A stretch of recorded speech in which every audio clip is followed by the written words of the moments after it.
Namaste and welcome to the Vedanta Society of Greater Houston and to our Sunday service. Om Bhadram Karane Vishrunuyama Devaha Bhadram Pashye Makshabhir Yajatraha Sthirairangai Stuštuvagum Sastanubhihi Vyashema Devahitai Yadayuhu Om Shanti Shanti Shanti Harihi Om. Om, O ye gods, may we hear that which is auspicious. May we see with our eyes that which is noble and uplifting. May we enjoy the life ordained to us with strong limbs and body. Om, peace, peace, peace be unto us all. So this morning, the text that I'm going to take is called Drg-Drshya-Viveka. For those of you who are not familiar with Sanskrit or Sanskritic words, that's a mouthful, but actually the concept is very simple. Drg-Drshya-Viveka means the discrimination, Viveka, between the Drik, the seer, and the Drshya, that which is seen. So basically the discrimination between the subject of experience and the object of experience.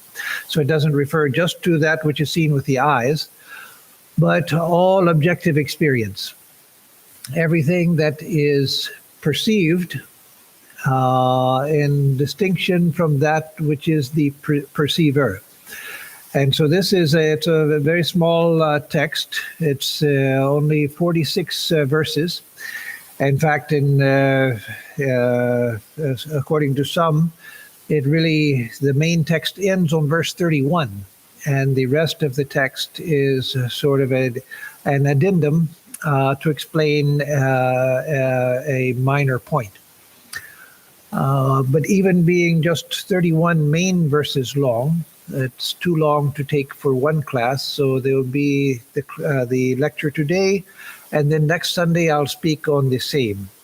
But before I get into the text, let me wish a happy Father's Day to all of the fathers out there in recognition of the very, very important place that fatherhood has in society.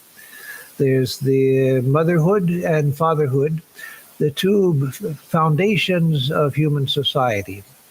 As is widely recognized, the family is the basic unit of society.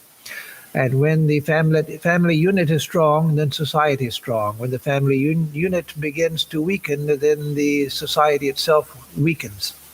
The very moral fabric of the society weakens. So now by saying that, I don't mean that there's no place for the evolution of the concept of family and the expansion of the idea of what constitutes a family. That society gradually evolves, and the ideas of institutions and what makes an institution, that evolves also. And that society will work out, as it is doing now, what works and what doesn't work. But what works is that which will make for a strong foundation of the family. And for the society, which is the larger family unit. As a society, we are a larger family. And even the importance of the family and the importance of family relationships can be seen by the very fact that devotional religions, including Hinduism, Christianity, Judaism, Islam, and other devotional religions, Native American traditions, and other tribal religions, that the very relationship to God is conceived in familial terms, as a family relationship. God is the father, God is the mother, God is sometimes, yes, as friend, but often more intimate than just friend. The father-mother relationship is the most basic relationship towards the divine itself. And so from that itself, we see the importance of the family relationship. You find that people in certain communities, say in the African American community, they often address each other as brother and sister, even though they've never met each other. Again, to emphasize the importance of that relationship. And so in the development of a child, from infancy to maturity, the place of the mother and the place of the father are both extremely important. And so because of the importance of that relationship, it should be, I should say, and the original idea was that because of the importance of that relationship of mother to child and father to child, we observe Mother's Day and we observe Father's Day. In fact, this past Mother's Day, I talked about the origin of Mother's Day and how it was a woman whose name right now I don't remember, who founded Mother's Day in recognition of her own mother and wanted it to be recognized as a day, Mother apostrophe S, not Mother's apostrophe. That is, it's a day sacred to your mother. And so Father's Day also Father apostrophe S, not fathers, not the collective fathers, but a personal relationship to one's father.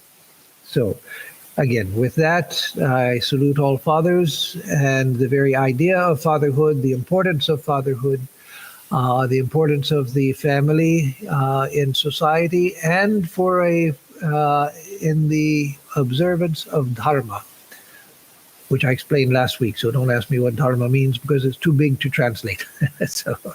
So now we'll get to today's lecture, which is, again, the Drg-Drshya-Viveka, the discrimination between the seer and the seen.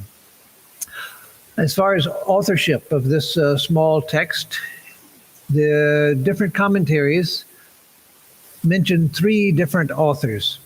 One commentary salutes Shankaracharya as the author of the Drg-Drshya-Viveka. But that practically is impossible because the Drg-Drshya-Viveka has ideas which were only developed later after Shankaracharya.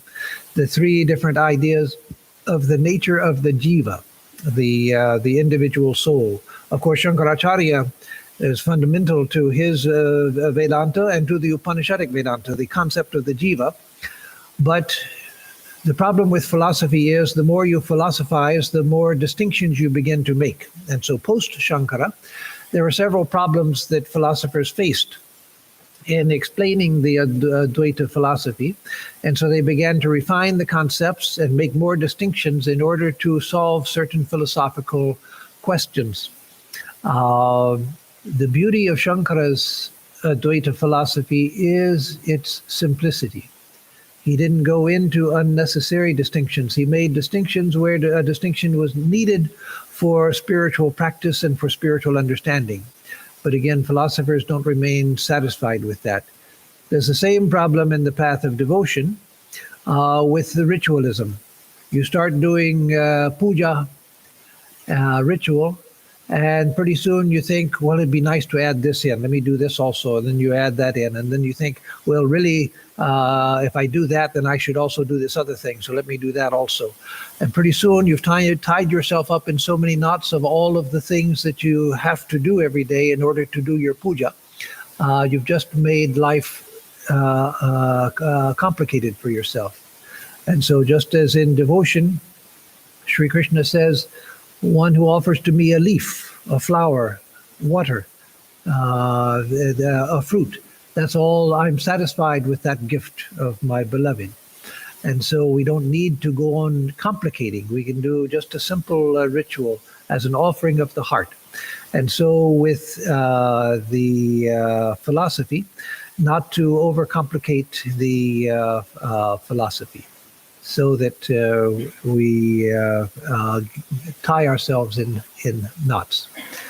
So let me just take a break for a moment and ask, is there a problem with the sound or anything? No. Okay. Okay. Oh, okay. Okay. So as long as you can figure that out, as long as it's being recorded, that's okay. So we'll go forward. I'm sorry for my interruption. So the Attribution to Shankaracharya is almost impossible because this distinction of the different schools of points of view of what constitutes the jiva, that had not arisen in Shankara's time. There are others who say Vidyaranya was the author. One commentary mentions the Vidyaranya as the author, the great author of the Panchadashi.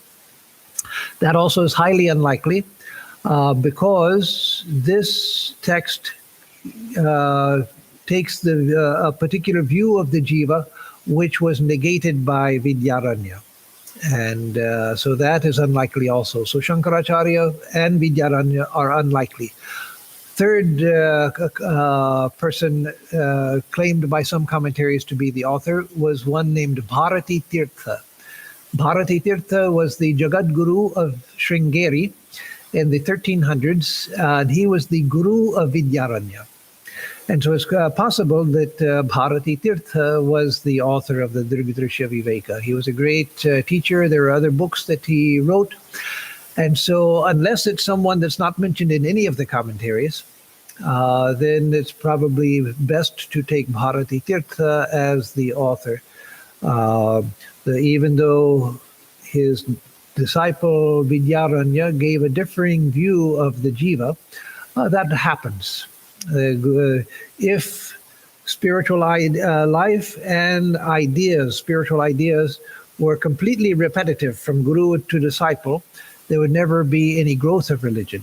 It's because sometimes the disciple conceives things differently from the guru that he gives a different explanation, he or she. And then the symphony of ideas expands. So we'll take it for now that Bharati Tirtha was the author. This is what is called a Prakarana Grantha. A Prakarana Grantha means a text which takes up a particular line of thought in Vedanta. It's a subsidiary text, a Prakarana Grantha, which takes up a particular line of thought and develops that. And so this takes up the idea of the discrimination between the seer and the seen. However, that's what it's known for, and that's what gives it its name, is that practice. But it's really only the first 5 verses of a 46-verse text which deals with the discrimination between the seer and the seen. So only the first 5 verses. So most of the text is dealing with other things. But the text begins with that. And it is a very important and a very traditional practice in the Advaita tradition, the non-dualistic tradition, the path of knowledge. But let me mention that it's not useful only for those on the path of knowledge. It's useful also for devotees. Because Sri Ramanuja, the great philosopher of devotion and the one who established Vishishtadvaita, qualified non-dualism on solid ground, he himself says that the bhakta should practice jnana yoga in order to know themselves as pure consciousness. For him, that meant knowing yourself as the jiva, the individual, the individualized consciousness. Because that is what it's as consciousness that you relate to God. So he said that the devotee should practice jnana yoga in order to realize themselves as pure consciousness, and then relate that to the beloved, to Ishvara, who is infinite cosmic consciousness. So you relate your sparkhood to the infinite, the cosmic fire, and that is devotion.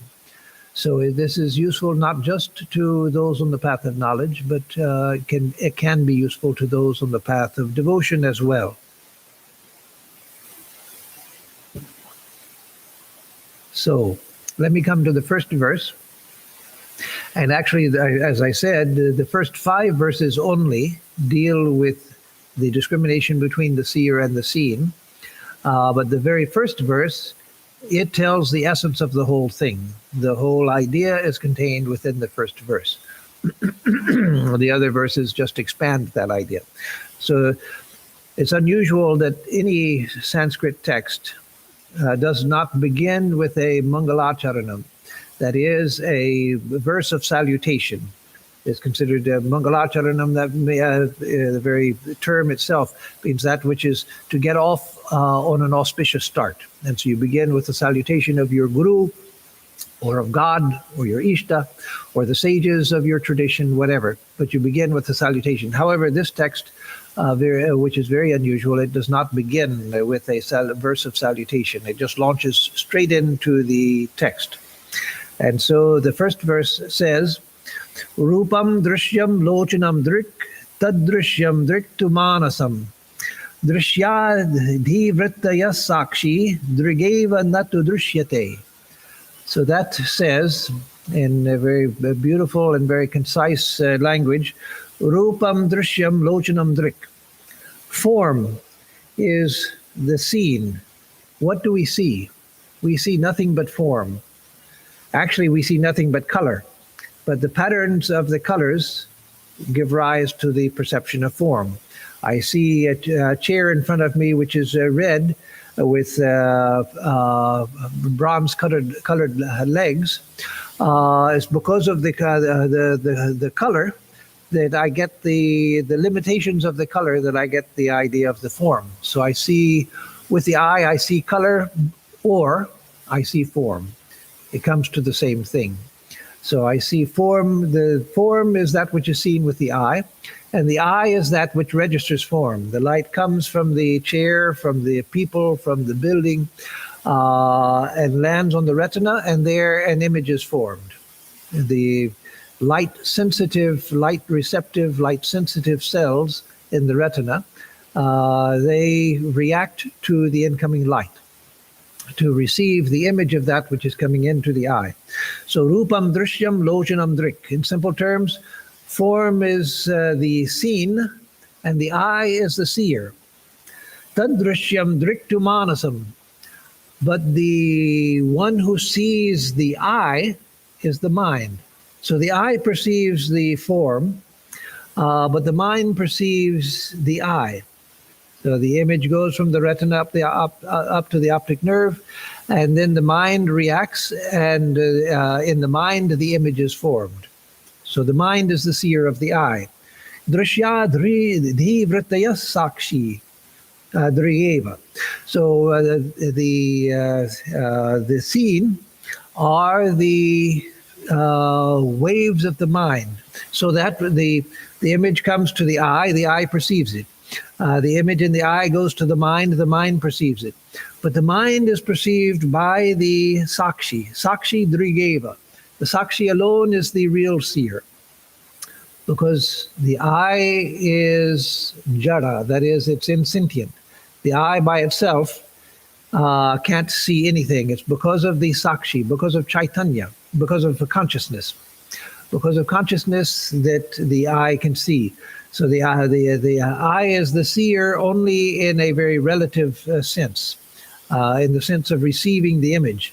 And the mind also is not conscient. It appears to be conscious, as he'll explain, because of the presence of the sakshi, the witnessing consciousness.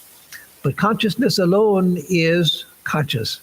Outside of consciousness, everything is what is called in Sanskrit jada, which means inert, dull, dead, unintelligent.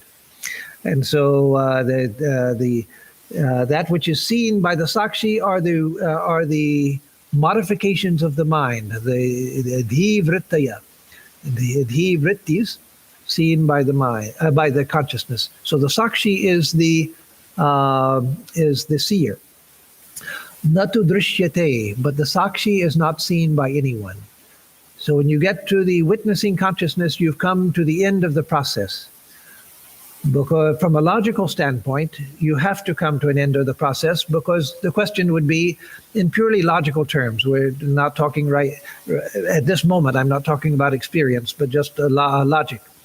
If you say that, well, then what perceives the sakshi? The witnessing consciousness perceives the waves of the mind, which perceives the eye, which perceives the form. But what sees the sakshi? Then you say, well, there's something behind that sees. Well, then what sees that? And so you have a regressus ad infinitum. And so that is a logical error where you can't come to an end of a process. Like you see in a house of mirrors, the mirrors are so placed that when you look into the mirror. This was something that endlessly fascinated me as a kid, and I think most kids. You could see reflections going on endlessly. As a kid, you keep trying to find where's the last one, or can I find where it ends? But there is no end. It just goes on getting smaller and smaller and smaller without end. And so that is a logical error. Experientially, however, that's more important than philosophy. Philosophers argue among themselves over philosophical fine points, but in the end, what's important is experience. And in experience, it's found that when one comes to consciousness, that is self-luminous. You can't go anywhere from that. But that itself is never an object. Consciousness is never an object of something else. Consciousness is the eternal perceiver, that which sees all but which is never perceived. Just as the eye sees all in the visual field, but the eye can't see itself. So in the similar way, consciousness is that which perceives everything, but it can't be perceived as an object. However, that would land us into a quandary. Then what's the use of it? What's the use of struggling in spiritual life to know the self if it cannot be known, if it can't be seen? No, it can't. It can never be objectified, but it's known because it's self-luminous. You know it by identity. You know it, I am the self. You realize that I am consciousness itself. I'm not the body, I'm not the mind, I'm not this world of samsara. I'm not all of these dreams that I've had, the dreams where I dance and sing one minute and I weep and cry the next minute. None of that is me. I am consciousness itself, self-luminous. So this is the process that you take that which is the external-most object, and then what is the perceiver of that? And then what perceives that? And then what perceives that till you get back to where you can't go any further back, and that is consciousness itself.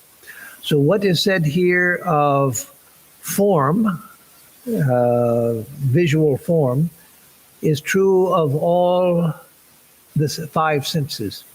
We have five ways of knowing the sense world. We see, we hear, we smell, we taste, and we touch.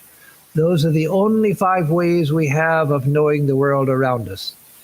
Even with scientific instrumentation to expand our senses, we're expanding those five senses in order to know the world around us. The only way we know that there is a world around us is through these five senses. You know the famous case of Helen Keller, a most wonderful woman, the 20th century, born in the 19th, but lived most of her life in the 20th century. Extraordinary woman, a very great woman. But she was born blind, deaf, and dumb, unable to speak. Now, people who are said to be dumb, not in the sense of being stupid, that came to be a later meaning of the word dumb, but dumb meaning one who can't speak. Usually it's because they can't hear, so they don't learn how to speak. But Helen Keller had the two main senses that we have, sight and hearing, were completely absent in her. She didn't have any vision and no hearing whatsoever. And so it's extraordinary that this woman took her under her care, because her parents, Helen Keller's parents, were very sensitive, and they had some means, and so they could hire somebody to help them with their daughter. And this woman came, I forget her name, Sullivan or something, I forget her name. Herself a wonderful woman who spent her life with Helen Keller as her attendant. She was able to communicate with her and get in touch with her mind, and then to educate her. She became brilliant, college educated, brilliant, with no hearing, no sight at all. So it's a remarkable story of this strength and determination of both of them. So why do I bring that up? Because she couldn't see, she couldn't hear, so she only knew the world around her because she could feel it, and she could smell it and taste it. But even if she had lost her taste and smell, she could still, which she didn't, but had she still would know that there is a world around her because of the sense of touch. But without any of the five senses, we don't have any idea of a world. So we have to know the world through these five senses, or some of those senses, if we're not possessed of all of them. So again, the hearing, I hear sounds. The ear hears the sound, it registers the sound and sends the message through the, I forget the name of it, but the audio nerve, that's not the name of it, up to the hearing center in the brain. And then the brain registers the sound. But then it's the sakshi, the witnessing consciousness, which perceives the modification of the mind, which is making known the sound to consciousness. But if there's no consciousness, there's no meaning to any of that whole process. If the eardrum is vibrating and the tympanum is vibrating, if the message is going along the optic nerve, if the brain center is registering and processing the sound, but if there's no consciousness of that final product, then the whole thing is useless. It serves absolutely no purpose whatsoever. And so the consciousness is the end result. So same with taste, with smell, with touch. I touch something, I feel through my the nerve endings in the skin, pressure and temperature, and it's sent up through the nervous system to the tactile center in the brain. There it's processed, and it's presented to the witnessing consciousness. Now sometimes we're seated on a comfortable chair, and we're reading a book. We forget all about the chair. We're contacting the chair. We forget all about it. We're so absorbed in the book that we're reading. And then suddenly something brings us back to consciousness of the chair, and suddenly we feel the pressure of the chair against the skin. Why were we not feeling it before? The nerve endings were there. They were sending their message to the brain. The tactile center was processing those messages. But because the mind was not present, or the consciousness was not directed to that part of the mind, and so we don't perceive that which is being presented. I used to find it very mysterious as a little child when we would go to we lived next door to my paternal grandparents, and we'd go to see my maternal grandmother. Grandfather had passed away, but to see my maternal grandmother every Sunday. And in her living room, she had an old-timey wind-up clock on the mantelpiece, and it was one of those, because it was an old-timey wind-up clock, it would go tick-tock, tick-tock, tick-tock, tick-tock, quite audible. And so it used to amaze me that I would go into her house on Sundays and hear that familiar sound, the tick-tock, tick-tock, and then I'd get involved in playing games and so forth. Suddenly, after a long time, I'd come back to awareness of the clock, and I'd think, my goodness, I didn't hear it all of this time. I was right here. It was still ticking, but why didn't I hear it? It was a strange mystery to me, but that's why. Because the attention was not there. And attention is the focusing of awareness. So without the sakshi, none of this perception happens. So the running translation goes, the form is perceived and the I is its perceiver. The I is perceived and the mind is its perceiver. The mind with its modifications is perceived, and the witnessing self is verily the perceiver. But it, the witness, the sakshi, is not perceived by any other.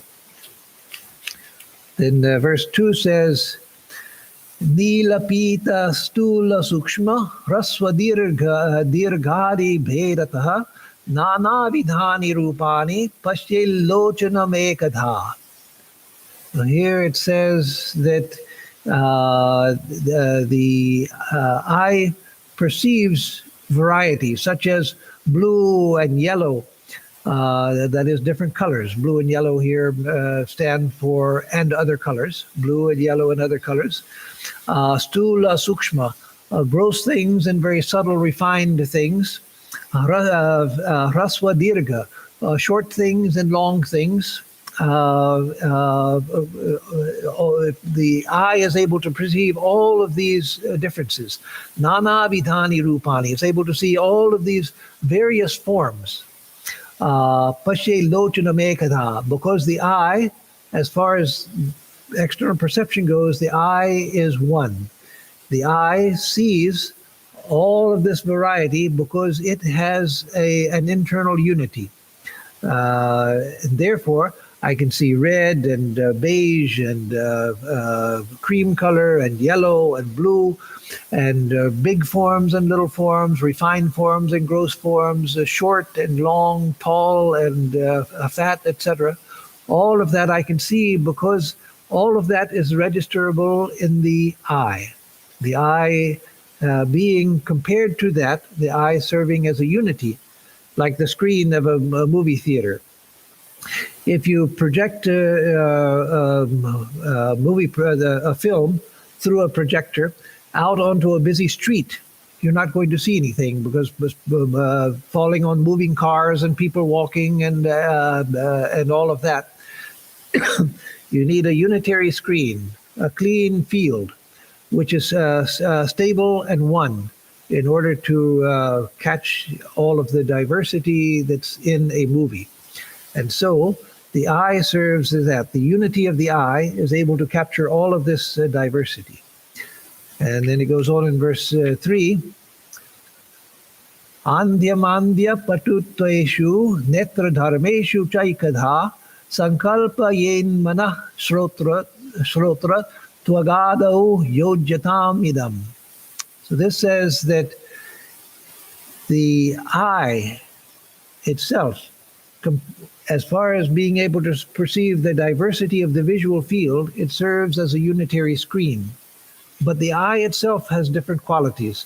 The eye we can be blind, or the eyesight can be weak, or the eyesight can be very sharp, etc.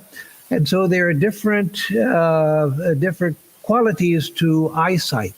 And we can know those different qualities of eyesight because the mind serves as a steady observer of all of those. Through the one mind, we can see the diverse states of the eyes. Say suddenly your vision goes blurry or something. That you notice because the mind serves as a screen to perceive the diversity of the conditions of the eye. And that, it says, Shrotra Twag Adau Yojyatamidam. That also goes for the Shrotra, the ear, Twag, the skin, that is the tactile sense, and the other senses. So the same for all of the senses. I can feel a variety of temperatures, a variety of pressures, because of the nerves in the skin receiving them equally. But then the mind can perceive the differences in the skin itself, because it serves as a higher unitary field for perceiving the skin. And the same with sound and so forth. We hear all types of sounds with the ear. So the ear is able to hear a wide range of sound. Yes, there are things outside. There are sounds outside of the range of hearing in the human ear, which dogs, for instance, can hear, that we can't hear.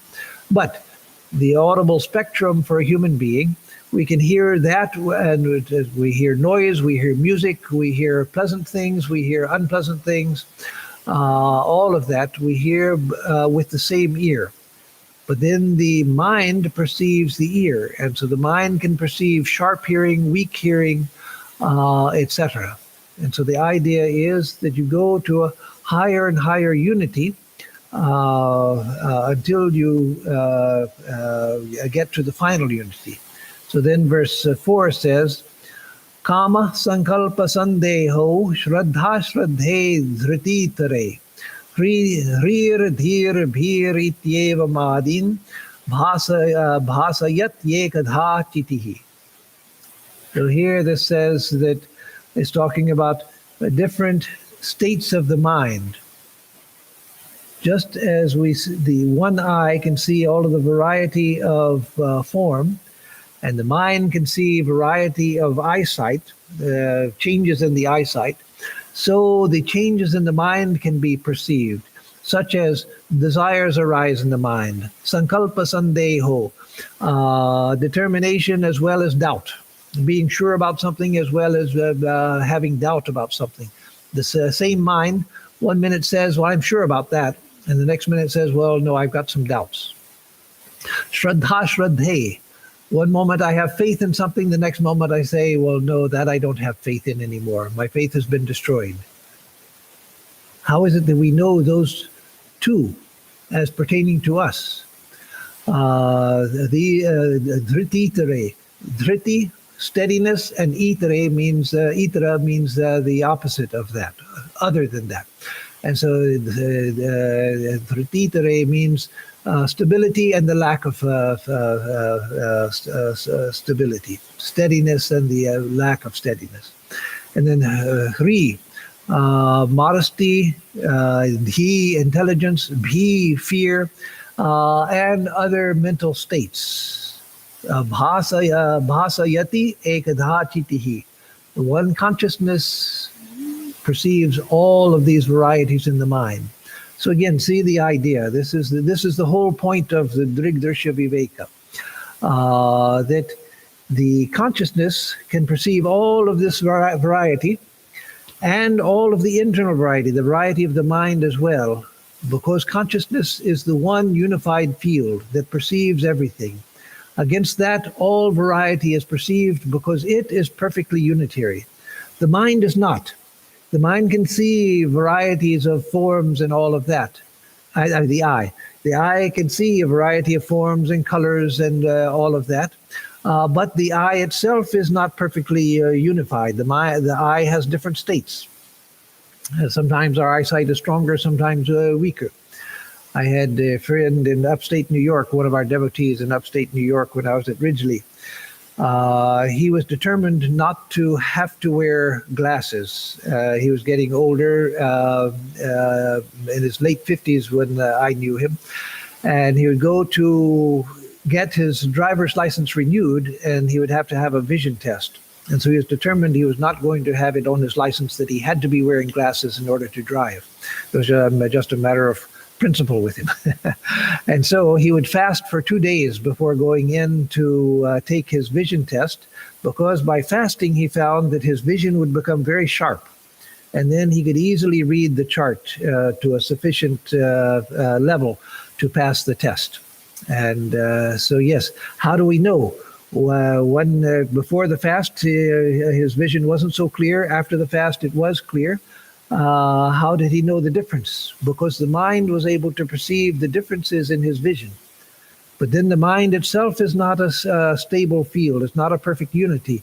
The mind has all kinds of states rising every moment, changing every moment. How do we know that? How is it that I know, well, today I'm feeling good, but yesterday I wasn't feeling so good? Today I'm happy, yesterday I was sad.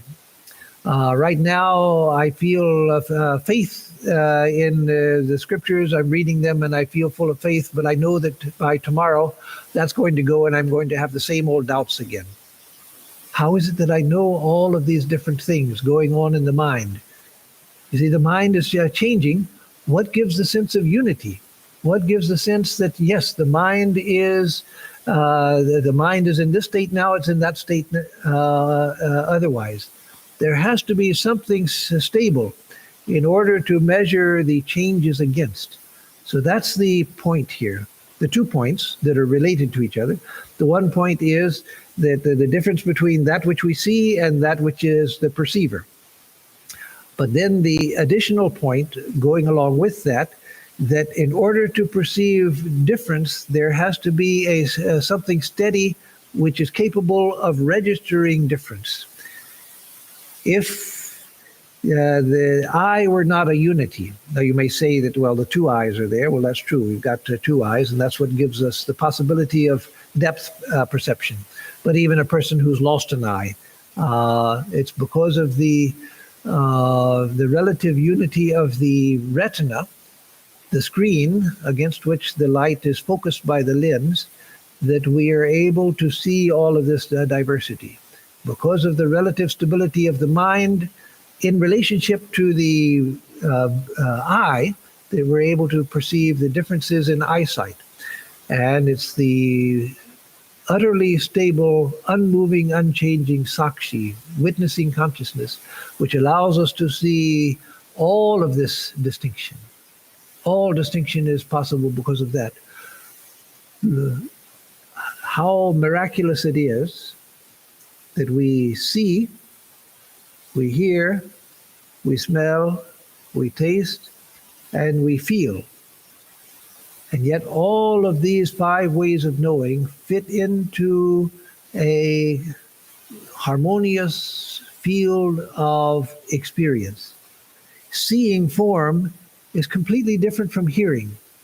Think about hearing and just trying to isolate it from seeing and from feeling and everything. Just think about the nature of sound.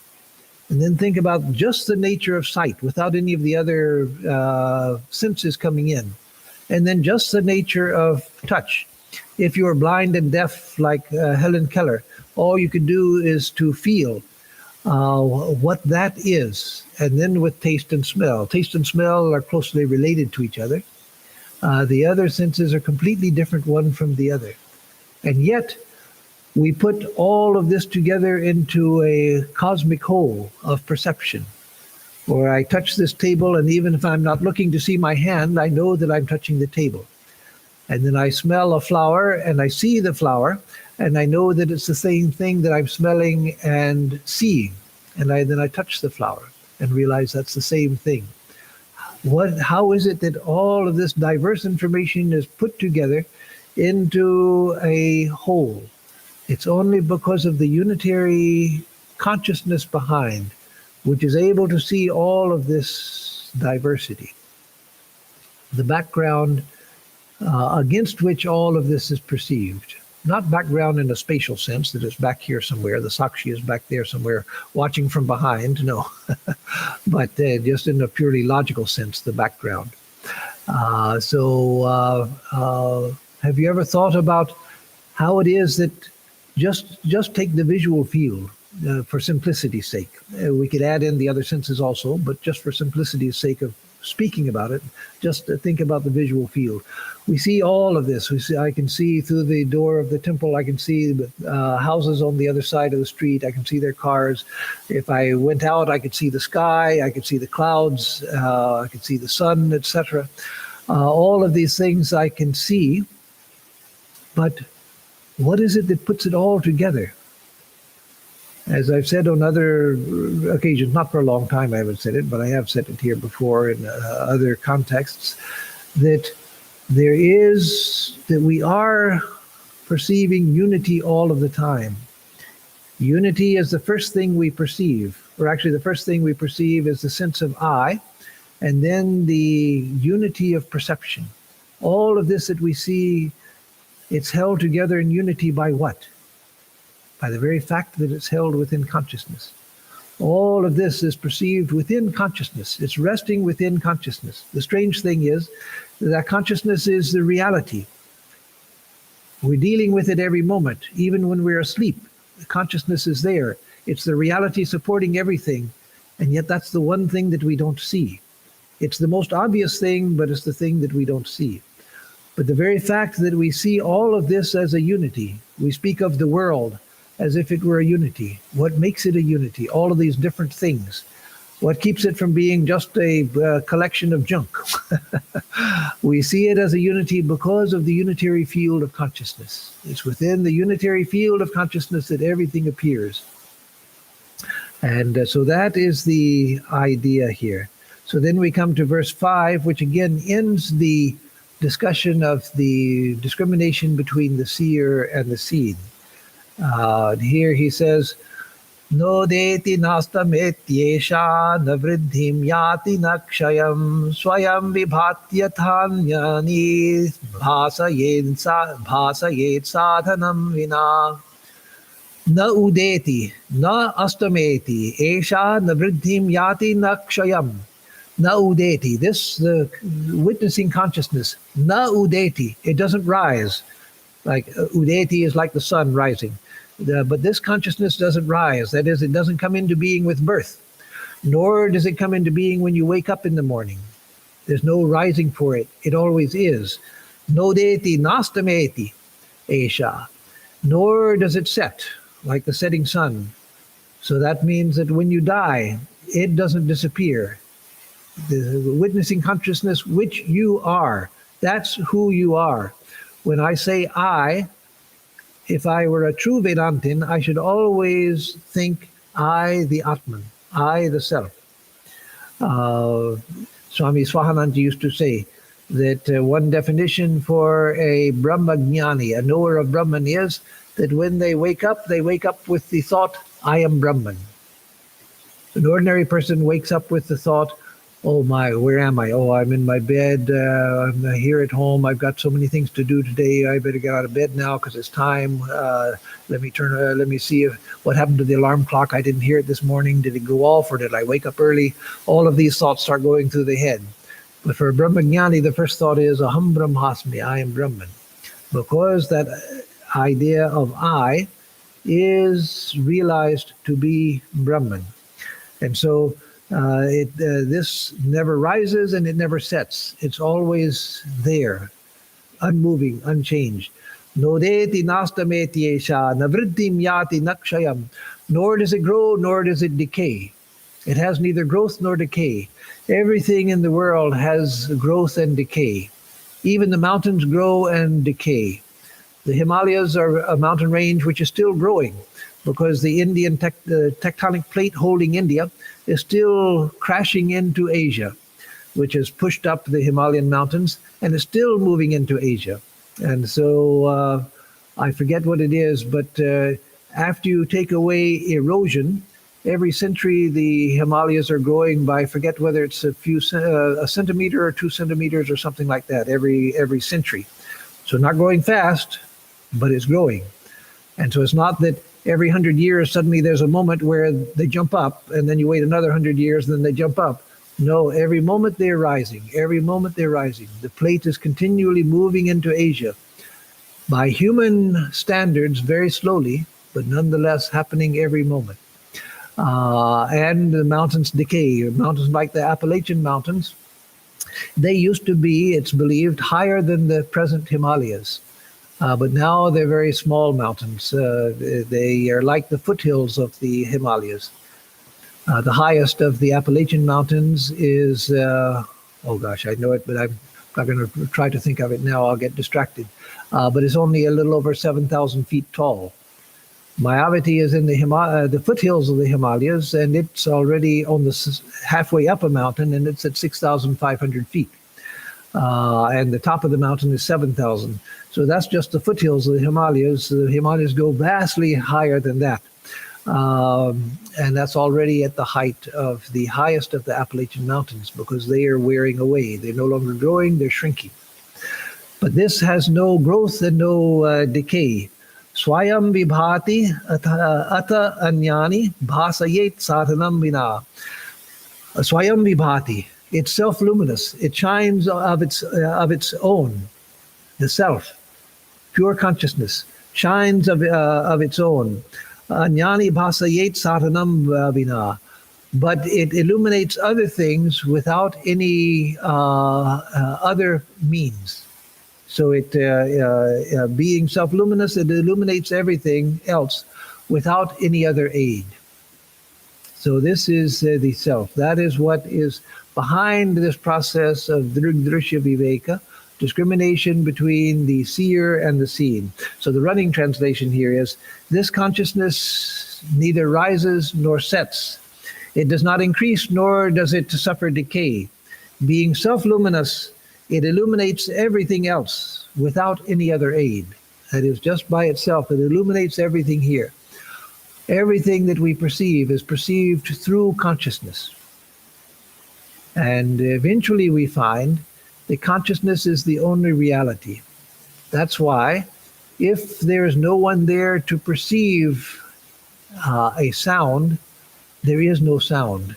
If there's no consciousness, including the consciousness of the cosmic mind, if there's no consciousness to perceive something, it doesn't exist.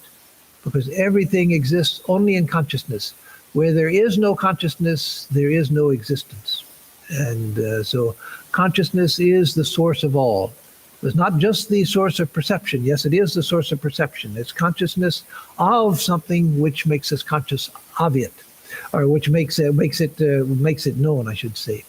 But it's also the very reality itself. And without consciousness, there's no object of consciousness. So this is the basic process. You go through a process of discrimination, saying that I see the external world. The world is the object, and I am the perceiver of that object. So I can't be, in essence, I can't be the world because I perceive it. It's an object that I perceive. I'm the seer of the world. I see it. I see it all around me. But then I see this body. This body is an object of my perception. And if you say, well, close your eyes and then you won't see it, Swami. So even if I close my eyes, I feel it. I'm aware of the body even when I close my eyes.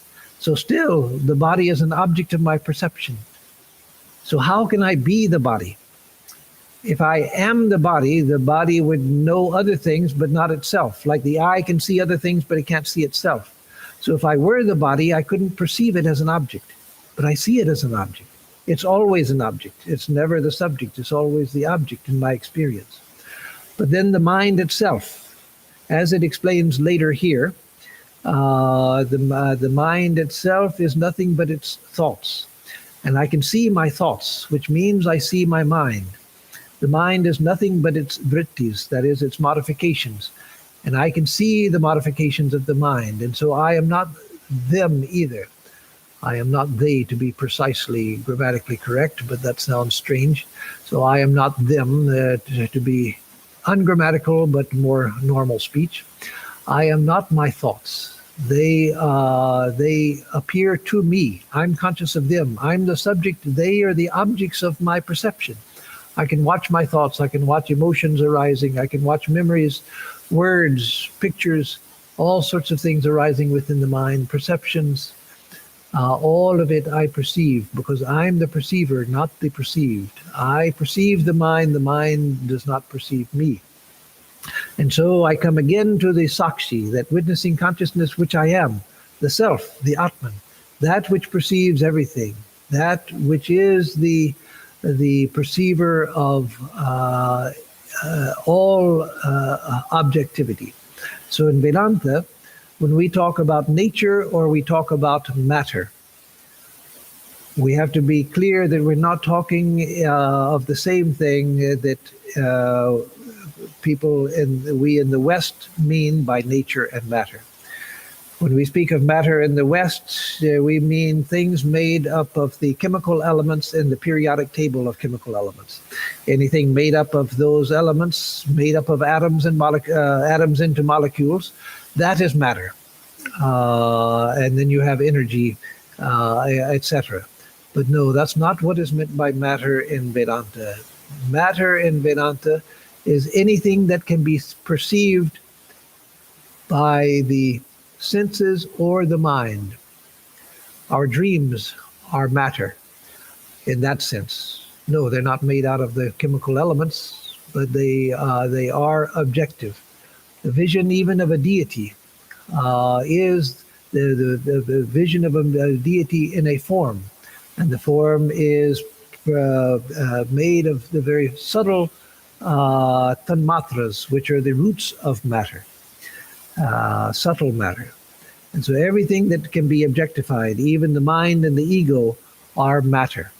And so with nature. Prakriti, nature in Vedanta doesn't, in the West we have this peculiar idea. There's a reason for it, of course, so it keeps it from being peculiar, it makes it understandable. But in a larger sense, it is peculiar. We think of nature as everything that humanity has nothing to do with. Nature is everything but that which is human. Humanity is outside of nature. Nature is that which is untouched by human beings. As soon as a person touches something, then it becomes unnatural. But no, what are we? We are part of the same thing, part of the same system. Even our artificial things, plastics and things like that, which human beings make, which aren't found as they exist in now in nature, even those are part of nature from the larger sense. Nature is everything which is objective. Nature is objectivity itself, including the body, the mind, society. Everything is nature except for consciousness itself.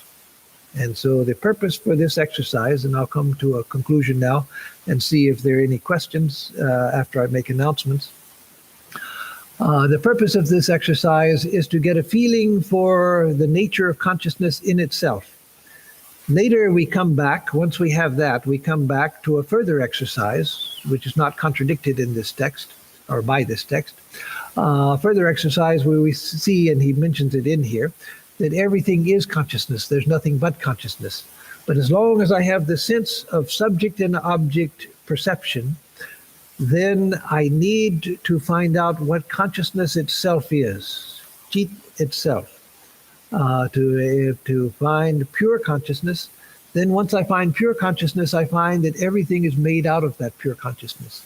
Then I see that the distinction I made between subject and object, that itself was made in the mind, and that there's nothing but consciousness. And subject and object come together in a higher unity. But I can't do that unless I know consciousness itself. So I have to extricate consciousness from its connection with the apparently objective. And so that's the purpose of this exercise, a very beautiful exercise, which is useful to those on the path of knowledge, of course, but it can be useful to the devotee as well. As I said at the beginning, as taught by Ramanuja, he said, first you practice karma yoga in order to purify the mind of selfishness and other lower tendencies. Karma yoga purifies the mind. Then he said, practice jnana yoga, the path of knowledge, in order to realize yourself as a center of consciousness. Then it's that which goes in search of the beloved, in search of God. It's you as consciousness which seeks for the cosmic consciousness of God. It's not a piece of meat that relates to God. How can this relate to God? It can't. You can use it to serve God, yes, but this isn't what you relate to God. It's yourself as consciousness, yourself as pure consciousness that you relate to God. And so there he says, then comes jnana yoga. After that comes the heights of bhakti yoga, when you can relate yourself to God as a point of consciousness to the infinite ocean of consciousness. Something which is mentioned beautifully in much of the Sufi poetry as well as the Hindu devotional poetry. So, with that, I'll end for today. Next week, I will describe some of the other ideas within this text, not taking verse by verse, because we only got through verse 5. And again, there are 46 verses. So at this rate, it will take a long time to get through such a small text. So next week, I will summarize the remaining verses and take up a couple of points to emphasize, especially the idea of Maya and the idea of the jiva, the individual, what the nature of the jiva is. So now for announcements. On Tuesday at 7:30 p.m. we'll have the Bhagavad Gita class as always. And then Thursday at 11 a.m. we'll have the Gospel of Sri Ramakrishna class as always, live streamed.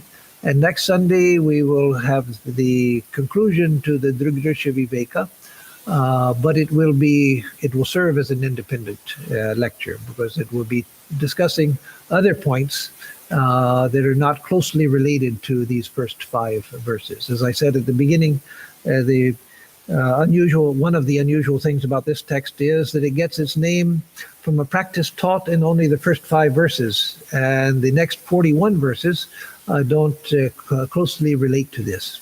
Of course, as part of the larger Vedanta system, everything is interrelated, but it's not directly related to discrimination between the seer and the seen. So let me see if there are any questions, Surinji, or comments. Nothing. Oh. Where to put? That's a good question. Suren Rastogi is asking, where does artificial intelligence come into this?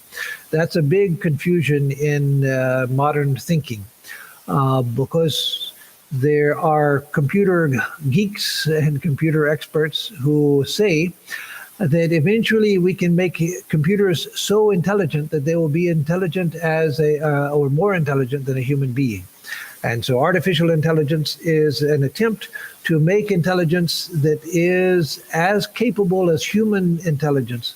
Even now, they can do calculations and other things much faster than the human mind can. That's why we use them.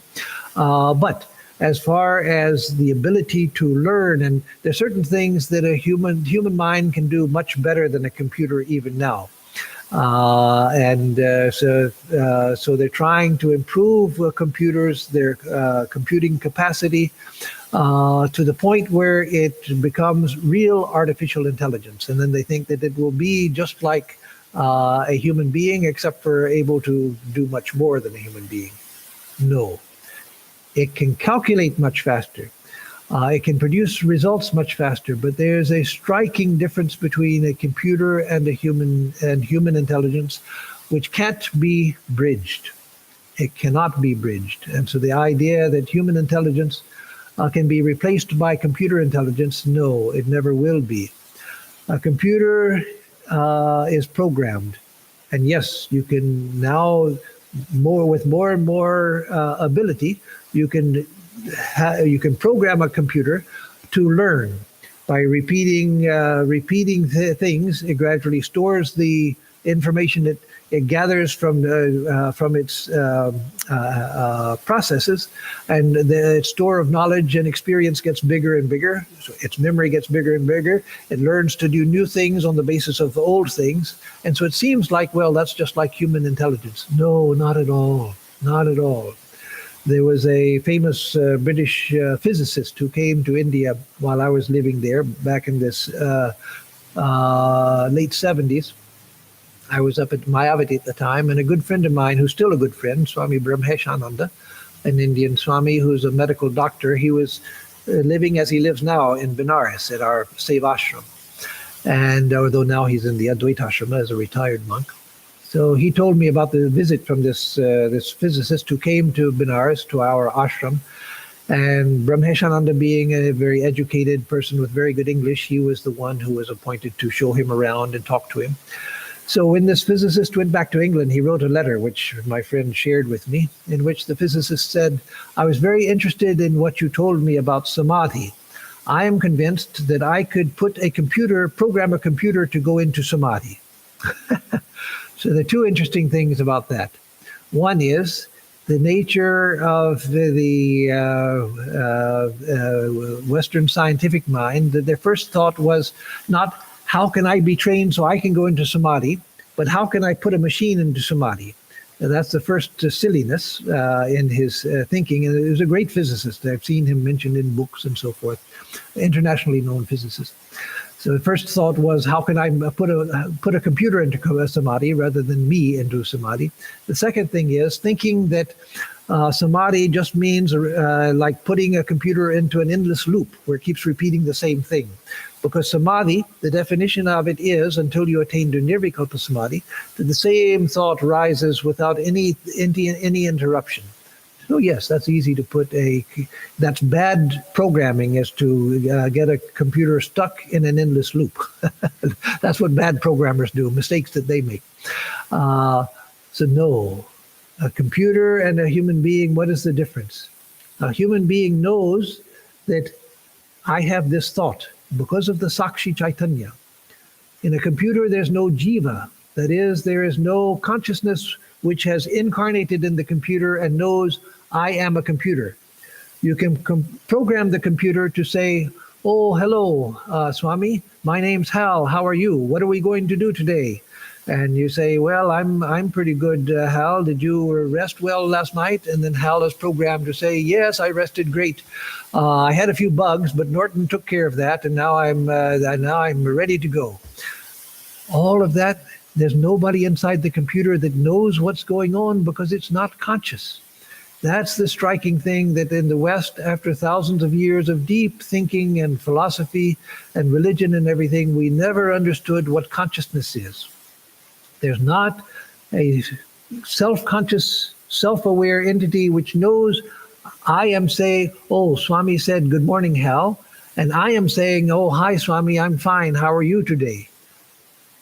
It's programmed to do that. It's a mechanical process. There's no awareness. I'm aware that the computer is doing that. The computer is not self-aware. Artificial intelligence can never be made self-aware because awareness, consciousness is reality itself. And unless there is a jiva, an individual which knows it's an individualized consciousness, which knows itself to be in this body of the computer, there's no way that the computer can know what it is doing. It can say, I know perfectly well what I'm doing, Swami, because it's been programmed to say that in response to something I say to it. But it doesn't know what it's saying. That's a striking difference. So that's that. So let me give a closing chant now. Om Sarvastarutu Durgani Sarvo Bhadrani Pashyatu Sarvas Sadbuddhimapnotu Sarvas Sarvatra Dandatu. May all beings everywhere cross over the difficulties of life. May all see that which is noble and uplifting. May all attain to beneficial intelligence, to right understanding. May all beings everywhere rejoice. Om Shanti Shanti Shanti Hari Om Tat Sat. Om peace, peace, peace be unto us all.